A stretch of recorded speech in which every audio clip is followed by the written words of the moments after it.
కేంద్ర మంత్రివర్గంలో మార్పులు చేర్పుల గురించి మనం డిస్కస్ చేసాం. అయితే ఇందులో ప్రత్యేకంగా డిస్కస్ చేయాల్సినటువంటి అంశం ఏంటన్నట్లయితే నిర్మలా సీతారామన్, ఆర్థిక మంత్రి నిర్మలా సీతారామన్ ఒక టఫెస్ట్ లేడీ మినిస్టర్. అంతేకాకుండా ఆ పార్టీ విధానాలకు పార్లమెంట్లో గట్టిగా మాట్లాడాలంటే కూడా గట్టిగా వాళ్ళ ప్రతిపక్షాలను నోరు మోయిస్తుందనేటువంటి ఒక ఇమేజ్ ఉన్నటువంటి నాయకురాలు. మరి అటువంటిది సుదీర్ఘకాలం ఆర్థిక మంత్రులుగా దేశ రాజకీయాల్లో చేసినటువంటి వాళ్ళల్లో నిర్మలా సీతారామన్ కూడా ఒకరు అని చెప్పుకునేటువంటి పరిస్థితిలో ఆమె కుర్చీ ఇప్పుడు కదులుతుందా అనే దాని మీద రెండు రకాలైనటువంటి వెర్షన్స్ వినిపిస్తున్నాయి. ఏమిటి అది అన్నట్లయితే 2019 నుంచి దేశ ఆర్థిక వ్యవస్థకు నాయకత్వం వహిస్తున్నటువంటి ఈమె భారతదేశ చరిత్రలో అత్యంత సుదీర్ఘకాలం పనిచేసినటువంటి ఆర్థిక మంత్రుల్లో ఒకరిగా నిలిచారనేటువంటిది అబ్సల్యూట్లీ రైట్.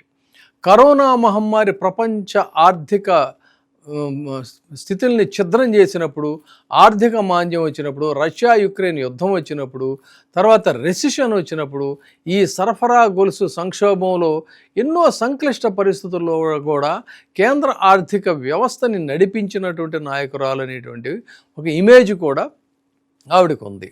అయితే ఇప్పుడు ఢిల్లీ రాజకీయ వర్గాల్లో ఇంకొక చర్చ కూడా ఒకటి జోరుగా సాగుతుంది. అదే ఈసారి కేంద్ర కేబినెట్ పునర్వ్యవస్థీకరణలో నిర్మలా సీతారామన్ని ఆర్థిక శాఖ నుంచి తప్పిస్తారు అనేటువంటిది. ఇది ఇప్పటి వరకు అధికారిక సమాచారం కాదు, కానీ రాజకీయ వర్గాల్లో బలంగా, మీడియాలో కూడా బలంగా వినిపిస్తున్నటువంటి కథనాలకు దగ్గరగా ఉందనేటువంటిది మాత్రం చెప్పుకునేటువంటి అవకాశం ఉంది. అంటే ఈ అంశం మీద ఎందుకు ఇంతగా చర్చిస్తున్నారు అనేది కూడా చాలా వ్యాలిడ్ పాయింట్. ఈ ప్రచారాలకి ఏమిటంటే ఇంకొక కోణం, నిర్మలా సీతారామన్ ఆరోగ్య కారణాలతో తన బాధ్యతలను తగ్గించుకోవాలనేటువంటి అభిప్రాయంతో ఉన్నారని, అందుకనే తనను ఆ శాఖ నుంచి తప్పించమని చెప్పి అడిగారని చెప్పని అంటున్నారు.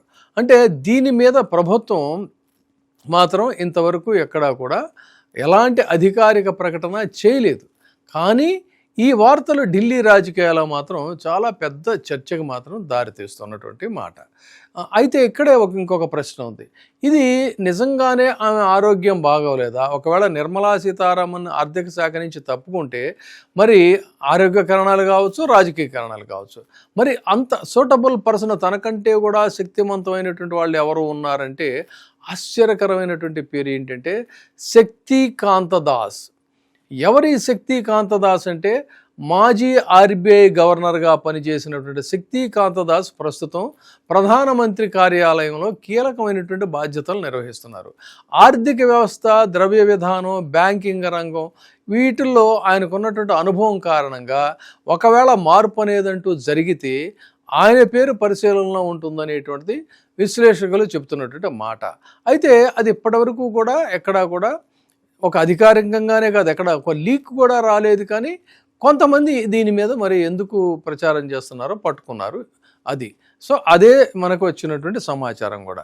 రాజకీయ విశ్లేషకులు చెప్తున్నటువంటి మాట ఏంటంటే, ఒకవేళ మాజీ ఆర్బీఐ గవర్నర్ని గనక నేరుగా ఆర్థిక మంత్రిగా నియమిస్తే అది కేవలం వ్యక్తి మార్పు మాత్రమే కాదు, భారత ఆర్థిక విధానంలో కొంగొత్త ప్రాధాన్యతలకి, పెట్టుబడులకి, ఆర్థిక సంస్కరణలకి, ప్రపంచ మార్కెట్లలో వచ్చే మార్పులకి ఇది ఒక సంకేతంగా చూడాలి, కేవలం మంత్రి మార్పు మాత్రమే కాదు అని చెప్తున్నారు. ఇప్పుడు మరొక కీలకమైనటువంటి పేరు కూడా వినిపిస్తుంది.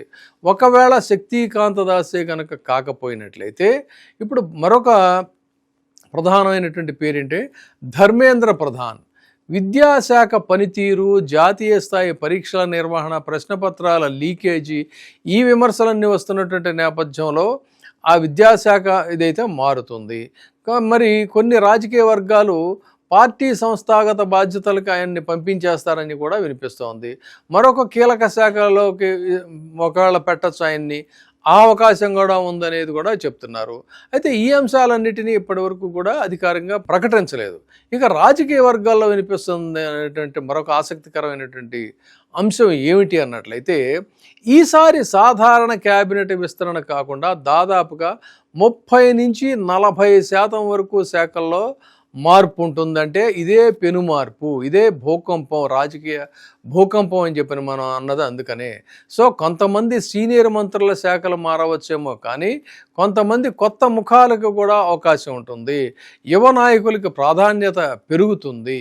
అప్పుడు ఎన్నికలు జరుగుతున్న నేపథ్యంలో ఆయా రాష్ట్రాలకి డెఫినెట్గా ఒక టాప్ ప్రయారిటీ అనేది ఉంటుంది. ఇది ఊహించనటువంటి ఫేసెస్ కూడా కొంతమందికి ఈ క్యాబినెట్లోకి వచ్చి వాళ్ళకి చాలా ఇంపార్టెన్స్ ఇచ్చే అవకాశం ఉందని చెప్తున్నారు.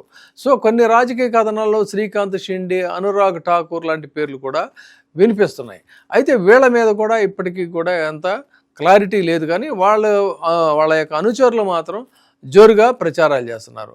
సో ఇది అయితే కొంతకాలంగా దేశంలోని వివిధ రాజకీయ పార్టీల నుంచి కొంతమంది నాయకులు బయటకు వస్తున్నారు. కానీ వాళ్ళంతా బీజేపీలో చేరడం ఇది ఇక్కడ చాలా ఆశ్చర్యంగా రాజకీయంగా ఇక్కడ చూడాల్సిన డైమెన్షన్ ఏంటంటే అధికార పార్టీ, కేంద్ర పార్టీ బీజేపీలో చేరాలి కానీ బీజేపీకి అనుబంధంగా ఎన్డీఏ మిత్రపక్షాలుగా ఉన్నటువంటి పార్టీలో చేరుతున్నారు కానీ బీజేపీలో డైరెక్ట్గా చేరడం లేదు. దీన్ని కనుక అనలైజ్ చేస్తే ఇది ఖచ్చితంగా యాదృచ్ఛిక పరిణామం కాదు. కొన్ని రాష్ట్రాల్లో బీజేపీ కంటే స్థానిక మిత్రపక్షాల ద్వారా ప్రజల్లోకి వెళ్ళడం అనేది చాలా ప్రయోజనకరంగా ఉంటుందనేటువంటిదే భావిస్తున్నారు. దీన్ని బీజేపీ నిర్దేశిస్తుందా, లేదు అంటే వాళ్లే ఇలా ఇదవుతున్నారా? ప్రతి రాష్ట్రంలో కొన్ని రాజకీయ పరిస్థితులు ఉన్నాయి, ప్రతి ప్రాంతంలో సామాజిక సమీకరణాలు ఉన్నాయి, ప్రతి ఎన్నికలకి కూడా ఒక వ్యూహం అనేది ఉంటుంది. సో అందుకని ఎన్డీఏ కూటమిని మరింత బలోపేతం చేయాలి అన్నట్లయితే డైరెక్ట్గా కొంతమందిని బీజేపీలోకి ఆహ్వానించే కంటే వాళ్ళ మిత్రపక్షాలుగా ఉన్న ప్రాంతీయ పార్టీలకి ఇంపార్టెన్స్ ఇచ్చి అందులోకి మీరు వెళ్ళండి అని చెప్పి ఇన్ఫిల్ట్రేట్ చేస్తున్నారా? అదే కనుక అయినట్లయితే బీజేపీకి ఇది ఒక కొత్త స్ట్రాటజీ అని చెప్పాలి. సో ఈసారి క్యాబినెట్ పునర్వ్యవస్థీకరణలో ఇది ఒక ప్రధానమైనటువంటి ఒక ఈక్వేషన్గా చెప్తున్నారు. సో దాని మీద కూడా మరి ఇంకా ఒక క్లారిటీ అయితే రావాలి. సో కేంద్ర ప్రభుత్వం ఇప్పటి వరకు కూడా చేసినటువంటి ఎక్సర్సైజ్లో ముందు ప్రధానంగా పెద్ద ఒక టర్మర్గా చెప్పాలి, ఇది ఒక కుదుపుగా చెప్పాలి. నిర్మలా సీతారామన్ కొనసాగుతారా, ఆర్థిక మంత్రిగా ఉంటారా, ధర్మేంద్ర ప్రధాన శాఖ మారుతుందా లేదా, ప్రమోషన్లు ఎవరికి ఏంటి అనేటువంటి దీంట్లో వీళ్ళిద్దరికీ అయితే మాత్రం స్థానం మార్పు తప్పదనేటువంటిదే చెప్తున్నారు. మరి చూద్దాం, ఇవన్నీ ఊహాగానాలేనా లేదు అన్నట్లయితే ఖచ్చితంగా జరుగుతాయని. ఒకటి మాత్రం వాస్తవం ఏంటంటే కేంద్ర ప్రభుత్వం మీద యావత్ భారతదేశంలో ప్రజానీకానికి ఒక అసంతృప్తి అనేటువంటిది అయితే మొదలైంది. ఈ అసంతృప్తిని ఏదో రకంగా ముక్కుతాడు వేసి పోగొట్టడం కోసమనే ఇంత పెద్ద కుదుపు అనేటువంటిది. సో ఇది కుదుపు అవుతుందా, లేదు మంత్రివర్గం మార్పు తర్వాత రాజకీయ భూకంపం అవుతుందా అనేటువంటిది చూద్దాం.